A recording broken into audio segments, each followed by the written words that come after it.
দেখো রোমান সংখ্যায় 49কে কি করে লিখবে। তো যে কোনো সংখ্যাকে রোমান সংখ্যায় লিখতে গেলে তোমরা প্রথমেই দেখবে সেই সংখ্যাটা রোমান সংখ্যার লিস্টে সরাসরি আছে কি নেই। যদি না থাকে তাহলে সেই সংখ্যাটাকে সঙ্গে সঙ্গে স্থানীয় মানে কনভার্ট করবে। তাহলে 49কে স্থানীয় মানে কনভার্ট করলে হয় 40 + 9। এবার এই রুলসটা ফলো করবে। রুলসটা বলেছে রোমান সংখ্যার ডান দিকে সবসময় ছোট সংখ্যা থাকে এবং সেটাকে যোগ হিসেবে ধরা হয়, এবং বাঁ দিকেও ছোট সংখ্যা থাকে এবং সেটাকে বিয়োগ হিসেবে ধরা হয়।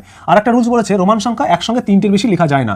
সেই জন্য আমরা রোমান সংখ্যাকে যদি 10 দিয়ে লিখি 10 10 10 10 40 তো হয়ে যায়, কিন্তু সেটা লেখা যায় না, কারণ একসঙ্গে 3টের বেশি লেখা যায় না। তাহলে আমরা 40টাকে কি করে লিখবো? আমরা 40টাকে লিখবো 50 - 10। এবার মাইনাস যেহেতু বাঁ দিকে লিখতে হয় সেই জন্য এদিকে লিখলাম, আর 9টাকে কি লিখবো 10 - 1, যেহেতু বাঁ দিকে সেই জন্য এভাবে লিখলাম। এবার 50টাকে কি লিখবো L, 10টাকে X, 1টাকে I, 10টাকে X। তাহলে আমার হয়ে গেল 49 XL IX। দেখো তো অপশনে কোথায় আছে? Option A B C D এর মধ্যে অপশন বিতে হচ্ছে সঠিক অ্যান্সার। তোমরা যদি বুঝে গেছো তাহলে আমাকে এখন বলো তোমরা যে রোমান সংখ্যা 89কে কিভাবে লিখবে। তোমরা চ্যানেলে নতুন হলে চ্যানেলটিকে সাবস্ক্রাইব করো, আর যদি ভিডিওটি ভালো লাগে তাহলে ভিডিওতে একটা লাইক, কমেন্ট এবং শেয়ার করে দিও। ধন্যবাদ।